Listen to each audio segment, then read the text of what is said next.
बिस्मिल्लाहिर्रहमानिर्रहीम। अस्सलाम वालेकुम नाज़रीन, आप देख रहे हैं आज तक न्यूज़ और मैं हूं समी। इससे पहले आप इस कहानी की 68 साल सुन चुके हैं और अब किस नंबर 69 मुलाहिजा फरमाएं। शारिक बहू ऐसा आदमी है जो दूसरों के लिए अपनी जान दे सकता है, दूसरों की इज्जत बचाने के लिए अपनी जान की बाजी भी लगा सकता है। ये अपने फर्ज से कभी गद्दारी नहीं करेगा और तुम सबका ख्याल रखेगा। फिदा एक बार फिर सरदार जिंदाबाद के नारों से गूंज उठी। जिंदाबाद की बात छोड़ो यार, 9 लखे ने कहा, कोई खाने पीने का बंदोबस्त करो, ताजा गोश्त लाओ कहीं से, सूखा हुआ गोश्त खा खा कर तबीयत खराब होने लगी है। आज हम ताजा गोश्त खिलाएंगे, मोहम्मद उमर ने कहा और उसके साथ ये महफिल बर्खास्त होगी। मोहम्मद उमर के कहने के मुताबिक 2-3 आदमी राइफलें लेकर पहाड़ों में चले गए। उन पहाड़ों में कहीं कहीं जंगली बकरे भी होते हैं और मुझे यकीन है कि ये लोग 1-2 बकरे शिकार किए बगैर वापस नहीं आएंगे, मोहम्मद उमर ने कहा। वो लोग कुछ देर तक बाहर ही बैठे बातें करते रहे। फिर शारिक अपने साथियों को लेकर गार के अंदर चला गया। तुमने बहुत बुरा किया 9 लखे, शारिक 9 लखे की तरफ देखते हुए बोला। मैं सरदार नहीं बनना चाहता था। जानते हो सरदारी का मतलब क्या होता है? अच्छी तरह जानता हूँ, 9 लखे ने जवाब दिया। जब इन लोगों ने तुम्हें अपना सरदार तस्लीम कर ही दिया है तो तुम्हें क्या एतराज है? सरदार बनने का सबसे बड़ा फायदा हमें ये हुआ कि अब हम हर लिहाज से महफूज हैं। इनमें से कोई शख्स अब शाह परी या समीना बीबी की तरफ आंख उठाकर नहीं देख सकता। अब हमें इन लोगों की तरफ से कोई खतरा नहीं रहा। दूसरा फायदा यह है कि हम अपनी मर्जी से नकलो हरकत कर सकते हैं। 1-2 दिन बाद हमें यहाँ से निकलने का प्रोग्राम बनाना चाहिए। हाँ, ये बात तो तुम ठीक ही कहते हो, शारिक बोला। मोहम्मद उमर शरीफ आदमी है, उस पर एतमाद किया जा सकता है। 9 लखे ने उसकी तरफ देखते हुए कहा, उसे एतमाद में लो और उसके साथ मिलकर यहाँ से निकलने का प्रोग्राम बनाओ। मुझे यकीन है कि वो भी इस गिरोह से निकलना चाहता है। हाँ, मोहम्मद उमर वाकई एक शरीफ आदमी है, शारिक ने कहा। आज शाह परी के साथ जो कुछ भी हुआ वो उसने अपनी आंखों से देखा था। अगर उसमें शराफत ना होती तो वो हमारा साथ देने की बजाय तूर खान का साथ देता। वो हमारे पीछे था, आसानी से हमें गोलियों से छिलनी कर सकता था, लेकिन ये उसकी शराफत थी कि उसने शाह परी की इज्जत बचाने के लिए हमारा साथ दिया। हम सब इनके लिए गैर हैं, आउटसाइड हैं, लेकिन एक लड़की की इज्जत बचाने के लिए हमारा साथ देकर इसने शराफत का सबूत दिया है। मैं उससे बात करूंगा। उसके तकरीबन 2 घंटे बाद मोहम्मद उमर भी गार के अंदर आ गया।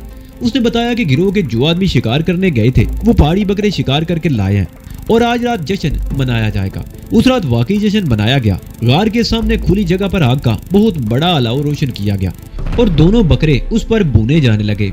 अलाव पर बकरों का रोस्ट बहुत ही लजीज था। दस्तूर के मुताबिक सबसे पहले सरदार को बकरे का गोश्त पेश किया गया और फिर दूसरों में तकसीम किया गया।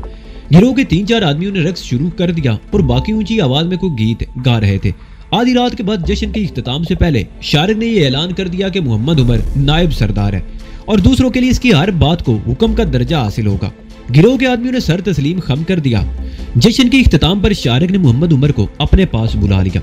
गार के उस हिस्से में 9 लखा वगैरह भी मौजूद थे। वो लोग कुछ देर इधर उधर की बातें करते रहे और फिर शारिक असल मौजू पर आ गया। अब क्या प्रोग्राम है मोहम्मद उमर? उसने सवालिया निगाहों से मोहम्मद उमर की तरफ देखा। जो तुम कहोगे उस पर अमल होगा सरदार, मोहम्मद उमर ने कहा। तुमने बताया था कि तुम कंधार के रहने वाले हो, शारिक ने पूछा। हाँ, मोहम्मद उमर ने मुख्तसर सा जवाब दिया। तुम्हें अपने घर वाले याद नहीं आते? शारिक ने उसकी तरफ देखा। तुम्हारे माँ बाप, बहन, भाई और दूसरे रिश्तेदार भी तो होंगे और अगर मेरा अंदाजा गलत नहीं है तो तुम्हारी बीवी और शारिक भाई। मोहम्मद उमर ने गहरा सांस लेते उसकी बात काट दी। मेरे लिए सब कुछ ख्वाबो ख्याल बनकर रह गया है। मेरे माँ बाप भी हैं और बहन भाई भी। मेरी शादी भी हुई थी।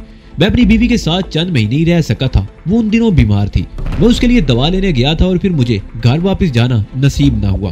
तुम्हारा दिल तो उन लोगों से मिलने को चाहता होगा, शारिक ने पूछा। चाहने से क्या होता है, जबकि मैं अच्छी तरह जानता हूँ कि मैं कंधार की हुदूद में कदम नहीं रख सकता। कंधार क्या किसी शहर में दाखिल नहीं हो सकता। पूरे मुल्क की पुलिस को मेरी तलाश है।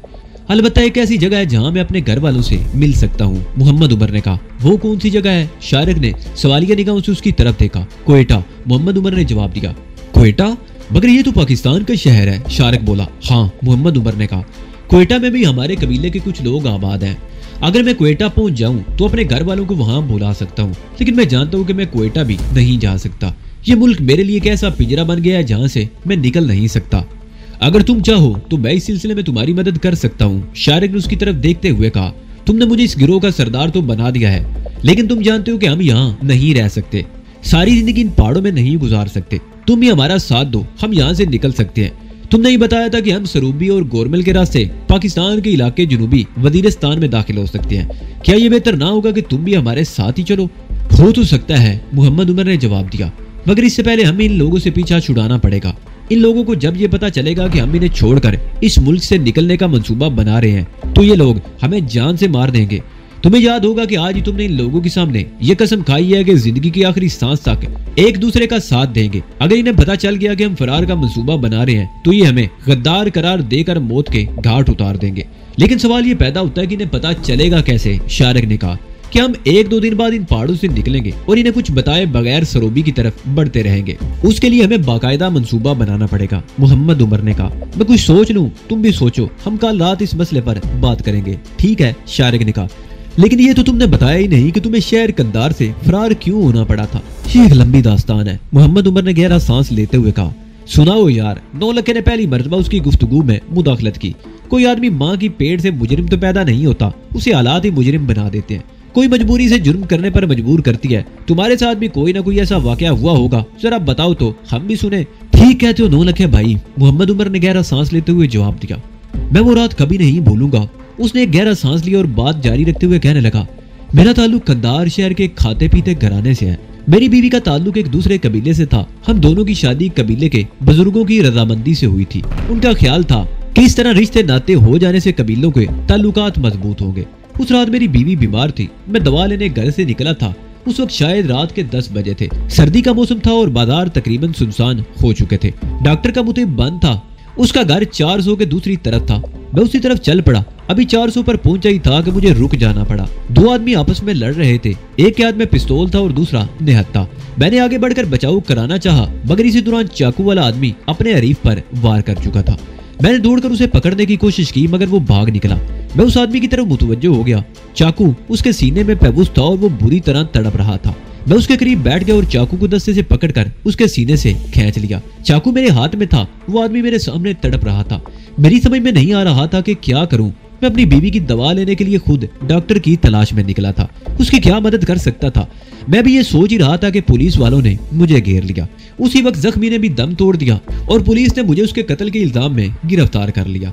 मैं बेगुनाह था, मगर किसी ने मेरी बेगुनाही का यकीन नहीं किया। तमाम सबूत मेरे खिलाफ थे। लाश सामने पड़ी थी, चाकू मेरे हाथ में था। उन 2 चीजों के अलावा किसी मजीद सबूत की जरूरत भी नहीं थी। मुझे जेल में बंद कर दिया गया। मैं 6 महीने तक जेल में बंद रहा। इसी दौरान मुझे अदालत में पेश नहीं किया गया। लगता था कानून के मुहाफिज मुझे जेल में डालकर भूल गए हैं। इसी दौरान जेल में मेरी मुलाकात एक ऐसे कैदी से हुई जो कत्ल के इल्जाम में सजा भुगत रहा था। उसने अपनी बीवी को कत्ल किया था और अदालत से उसे 10 साल की कैद सजा हुई थी। वो 2 साल भुगत चुका था। अहमद शाह नामी वो कैदी जवान था और जिंदगी का इतना तवील हिस्सा जेल में जाया नहीं करना चाहता था। वो उन दिनों जेल से फरार के मंसूबे बना रहा था। उसने मुझे भी अपने मंसूबे में शरीक कर लिया। मेरे ذہن में सिर्फ एक बात थी, वो कातिल था और जेल से भागना चाहता था। मैंने कोई जुर्म नहीं किया था, लेकिन मुझे जेल में डाल दिया गया था। मैं भी अहमद शाह के मंसूबे में शामिल हो गया और फिर एक रात हम जेल से फरार हो गए। फरार की कोशिश में जेल का एक सिपाही मेरे हाथों मारा गया।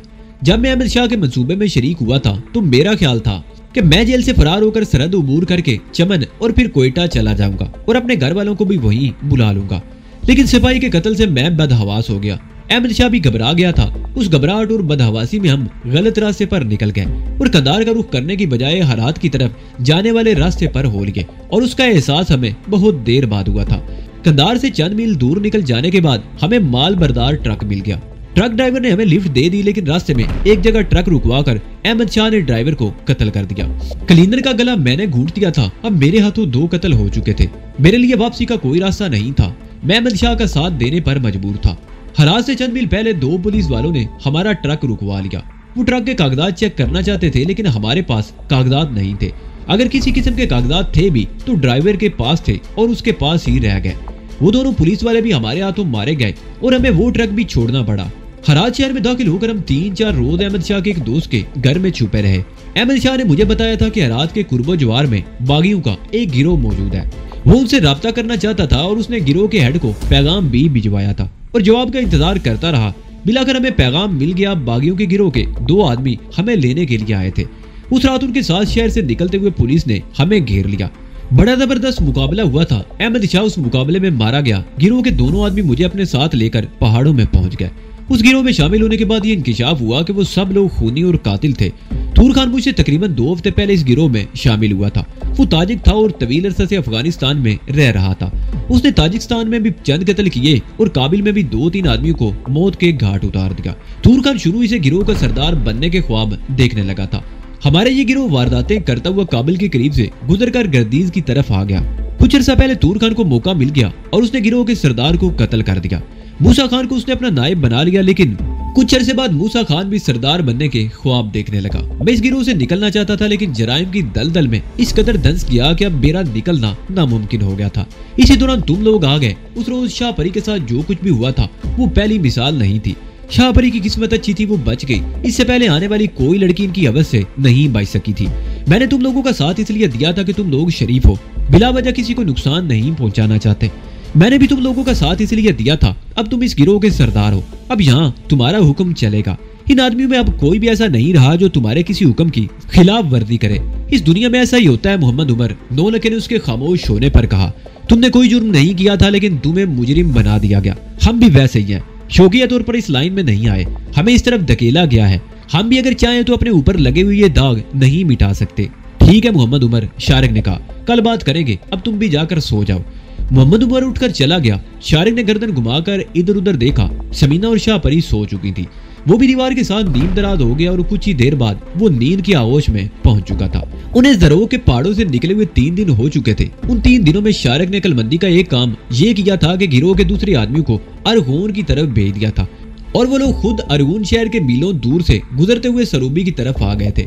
گروہ کے آدمیوں سے پیچھا چھڑانے کا یہی ایک راستہ تھا۔ محمد عمر ان کے ساتھ تھا جو راستے کی رہنمائی کر رہا تھا۔ اس رات انہوں نے ایک ندی کے کنارے پر پڑاؤ ڈالا۔ یہ علاقہ سرسبز تھا اور یہاں درختوں کی بہتات تھی۔ سانپ، بچھو اور دیگر زہریلے کیڑے مکوڑوں کا بھی اندیشہ تھا۔ ندی سے ذرا ہٹ کر انہوں نے تھوڑی سی جگہ صاف کر لی۔ رات کے کھانے میں صرف سوکھا ہوا گوشت تھا جو آگ پر بھون لیا گیا تھا۔ کھانے کے بعد وہ لوگ کافی دیر تک باتیں کرتے رہے۔ سمینہ اور شاہ پری سو گئی تھی۔ نولکھا بھی اونگنے لگا تھا۔ شارق اور محمد عمر اس کے بعد بھی کچھ دیر تک باتیں کرتے رہے اور پھر محمد عمر بھی اونگنے لگا۔ شارق کو نیند نہیں آ رہی تھی۔ وہ اپنی جگہ سے اٹھ کر دونوں سے تقریباً 3 گز دور ندی کے کنارے پر بیٹھ گیا اور چاندنی میں ادھر ادھر دیکھنے لگا۔ ہر طرف سکوت طاری تھا۔ شارق کا ذہن ماضی کی طرف پرواز کرنے لگا۔ وہ سوچ رہا تھا کہ وہ کیا تھا اور کیا بن چکا۔ وہ کبھی سوچ بھی نہیں سکتا تھا کہ افغانستان میں کسی ایسے گروہ کا سردار بن سکتا ہے جس کا ہر شخص ایک نہیں کئی افراد کے قتل میں ملوث ہے۔ یہ لوگ انسان نہیں، وحشی تھے۔ انسانی زندگی کی ان کے نزدیک کوئی قیمت نہ تھی۔ شارق کو وہ طوفانی رات یاد آ گئی جب اس کی آنکھوں کے سامنے اس کے ماں باپ کو بے دردی سے قتل کیا گیا تھا اور اس کو قتل کے الزام میں جیل میں ڈال دیا گیا تھا۔ جیل سے نکلنے کے بعد وہ شریفانہ زندگی گزارنا چاہتا تھا، لیکن قانون کے محافظ اس کے راستے کی رکاوٹ بن گئے تھے۔ وہ پہلے تو یہ دکھ جھیلتا رہا، پھر وہ اپنے راستے کی تمام رکاوٹیں ہٹاتا چلا گیا اور وہ مجرم بن گیا۔ پھر سمینہ اس کی زندگی میں داخل ہوئی۔ وہ سمینہ کو دل کی گہرائیوں سے چاہنے لگا تھا۔ وہ نہیں چاہتا تھا کہ سمینہ بھی اس دلدل میں پھنس جائے۔ وہ اسے ان معاملات سے دور ہی رکھنا چاہتا تھا، لیکن حالات اس طرح کروٹ بدلتے گئے کہ نہ چاہتے ہوئے بھی سمینہ اس دلدل میں پھنستی چلی گئی۔ ماجا گجر اور لاہور کے 10 منشیات فروشوں کے مار کے اور پھر حاجی سے ملاقات۔ حاجی بہت بڑا بین الاقوامی اسمگلر تھا، پوری دنیا میں اس کے رابطے تھے۔ شارق اس کے لیے خطرہ بن گیا تھا۔ حاجی بظاہر شارق کی دوستی کا دعوے دار تھا، لیکن افغانستان کی مہم پر بھیج کر دراصل حاجی نے اس کے قتل کی سازش کی تھی۔ ملک طوطی خان نے ملک فرید خان اور حاجی کے بارے میں جو انکشافات کیے تھے وہ بڑے بھیانک تھے، لیکن بہرحال وہ اس گھناؤنی سازش سے بچ نکلا تھا اور اس نے طے کر لیا تھا کہ لاہور پہنچتے ہی سب سے پہلے حاجی سے نمٹے گا۔ یہ سب کچھ سوچتے ہوئے شارق کو مریم اور رضیہ کا خیال آ گیا۔ مریم نے اس کے لیے بڑے دکھ جھیلے تھے۔ اس نے اگرچہ مریم اور رضیہ کے لیے ایسا بندوبست کر دیا تھا کہ آئندہ زندگی میں انہیں کوئی پریشانی نہ ہو۔ حاجی والا مکان رضیہ کے نام منتقل ہو چکا تھا، گاڑی بھی موجود تھی، مریم اور رضیہ کے نام لاکھوں کا بینک بیلنس بھی تھا، لیکن اب اسے خیال آ رہا تھا کہ حاجی نے ان کے ساتھ بھی کوئی زیادتی نہ کی ہو۔ شارق نے فیصلہ کر لیا تھا کہ اگر ایسی کوئی صورتحال ہوئی تو وہ حاجی کو زندہ نہیں چھوڑے گا۔ یہی سب کچھ سوچتے ہوئے شارق وہیں بیٹھے بیٹھے اونگ گیا۔ وہ ایک پتھر سے ٹیک لگائے ہوئے تھا۔ اس نے ٹانگیں سامنے کی طرف پھیلا لی اور نیم دراز سا ہو گیا۔ وہ شاید کوئی خواب دیکھ رہا تھا۔ سمینہ اس کے سامنے بیٹھی تھی، وہ میٹھی میٹھی باتیں کر رہی تھی اور پھر سمینہ نے اپنا سر اس کے کندھے پر ٹکا دیا۔ وہ اس کے بالوں میں انگلیاں پھیرنے لگا۔ سمینہ نے اپنا چہرہ اوپر اٹھایا۔ سمینہ کے احمرین ہونٹ اس کے سامنے تھے۔ شارق نے اپنا چہرہ نیچے جھکایا۔ فاصلہ کم ہوتا گیا۔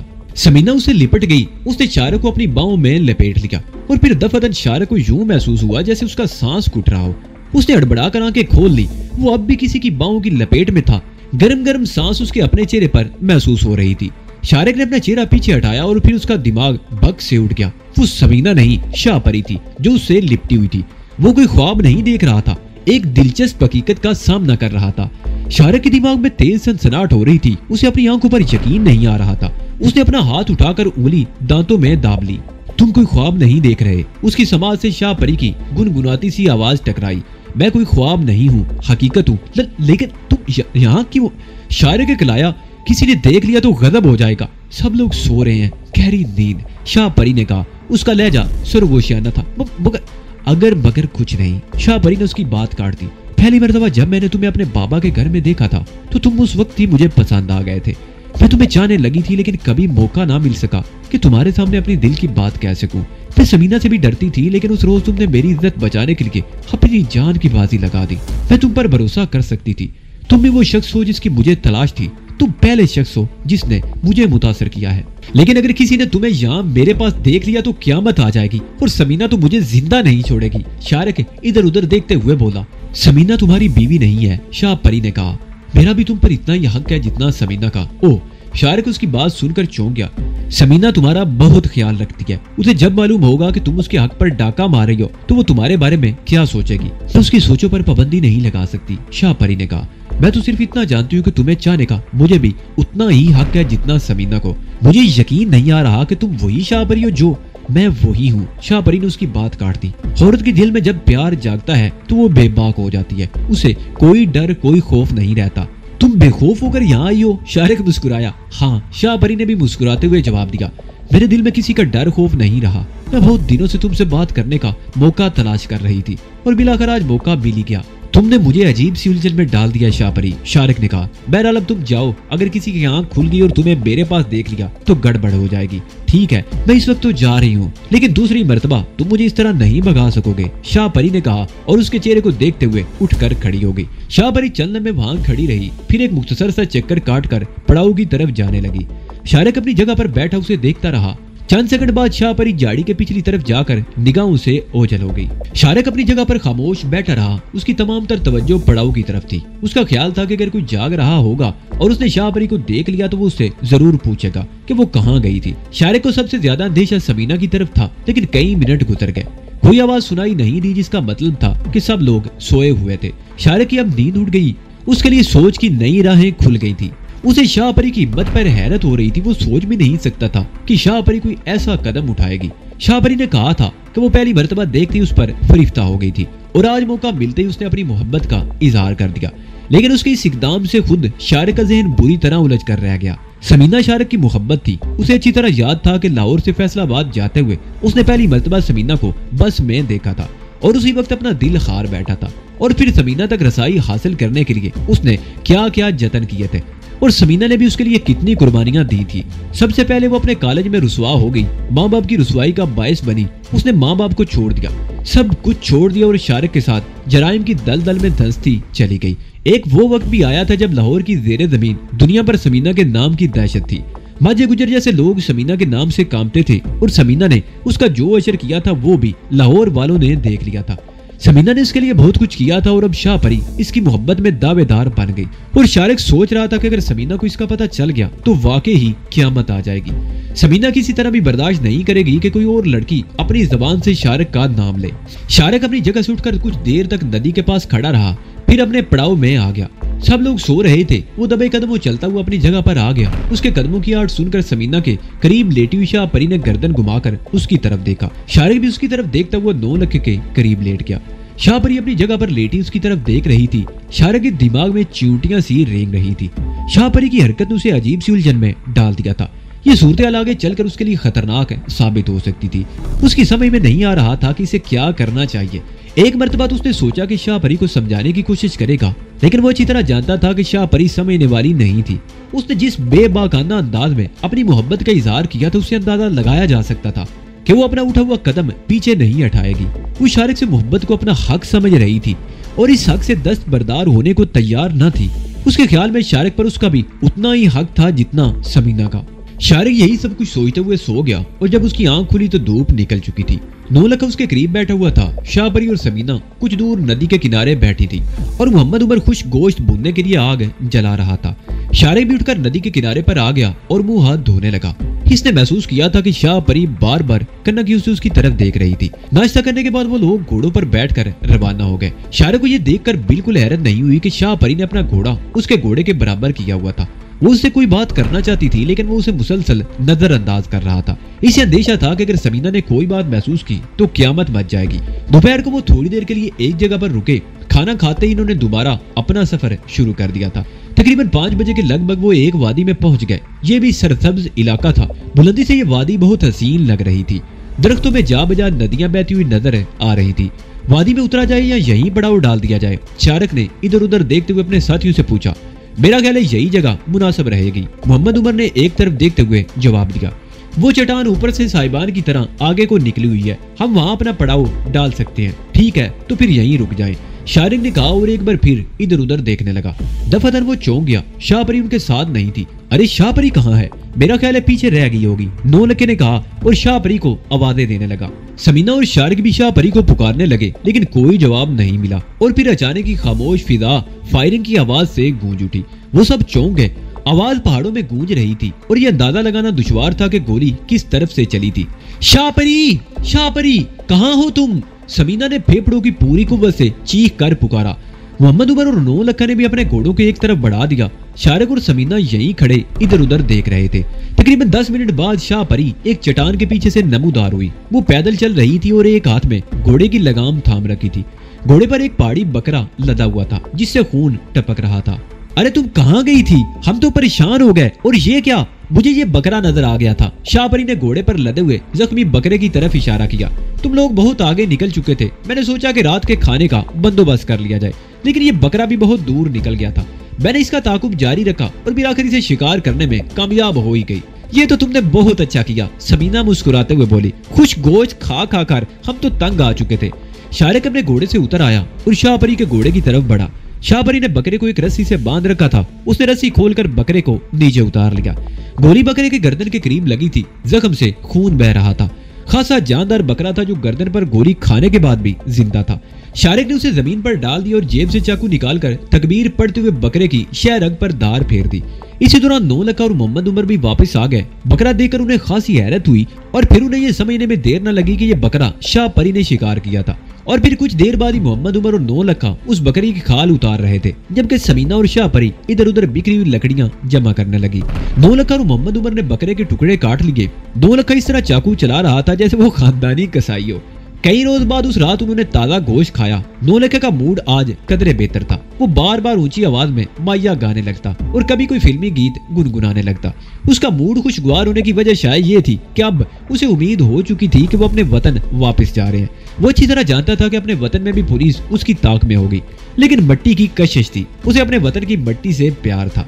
उसे इत्मीनान था कि मरेगा तो अपने वतन की मट्टी में दफन होगा। उस रात वो सब देर तक बैठे बातें करते रहे। शारिक अगरचे शाहपरी के ऐन सामने बैठा हुआ था, लेकिन वो उसकी तरफ देखते हुए कतरा रहा था। उसे अंदेशा था कि कोई ऐसी बात ना हो जिससे समीना को कुछ भी बुरा लगे। दूसरे दिन सफर के दौरान शाहपरी शारिक से बात करने का मौका तलाश करती रही और बिलाखिर एक मर्तबा उसे मौका मिल ही गया। समीना उस वक्त नौलखे के साथ काफी आगे थी। उनमें तकरीबन 20 गज का फासला था। मोहम्मद उमर सबसे आगे था। शाहपरी ने मौका पाकर अपना घोड़ा शारिक के घोड़े के करीब कर लिया। क्या बात है, तुम मुझसे बात करने से क्यों कतरा रहे हो? शाहपरी ने उसकी तरफ देखते हुए कहा। देखो शाहपरी, शारिक ने मध्यम लहजे में जवाब दिया, समीना मेरी बीवी नहीं है, लेकिन मैं उसे धोखा नहीं देना चाहता। हम दोनों का साथ बहुत पुराना है। उसने मेरे लिए बहुत कुछ किया है, बहुत कुर्बानियां दी हैं। उसने मेरे लिए अपने माँ बाप को छोड़ दिया है। मेरी खातिर वो मुजरिम बन गई। तुम्हें शायद यकीन नहीं आएगा, समीना इस वक्त पाकिस्तानी पुलिस को सबसे ज्यादा मतलूब है। मेरी खातिर वो कई लोगों को मौत के घाट उतार चुकी है। मैं उसे धोखा कैसे दे सकता हूँ? उसे कैसे छोड़ सकता हूँ? तो मैंने कब कहा है उसे धोखा दो और उसे छोड़ दो? शाहपरी ने कहा। मैं तो तुम्हारी थोड़ी सी तवज्जो चाहती हूँ, थोड़ी सी मोहब्बत, लेकिन जब समीना को पता चलेगा तो उसे कितना दुख होगा। शारिक ने उसकी बात काटते हुए कहा। तुम जानती हो कि दुनिया की कोई औरत अपनी मोहब्बत में किसी दूसरी औरत को बर्दाश्त नहीं कर सकती। अगर तुम्हारे साथ ये हो तो क्या तुम बर्दाश्त कर लोगी? कभी नहीं, शाहपरी ने जवाब दिया। लेकिन मैं दिल के हाथों मजबूर हूँ शारक। शायद मैं पहली औरत हूँ जिसने इतनी ढिठाई से अपने दिल की बात कही है। अब मैं तुमसे अलग होने का तसव्वुर भी नहीं कर सकती। मैं ये नहीं कहती कि तुम समीना को छोड़ दो, लेकिन तुम्हारा थोड़ा सा, क्या तुम समझती हो कि दो तलवारें एक न्याम में रह सकती हैं? शारक बोला। तुम अगर चाहो तो सब कुछ हो सकता है, शाहपरी ने जवाब दिया। शारक कुछ कहना चाहता था, लेकिन समीना को अपना घोड़ा मोड़ते देखकर खामोश हो गया। समीना अपने घोड़े को उनके करीब ले आई और उनके साथ साथ चलते हुए बोली, क्या बात है, तुम लोग बहुत पीछे रह गए हो। कोई खास बात नहीं, शारक ने जवाब दिया। मैं शाहपरी से पूछ रहा था कि आइंदा के लिए इसका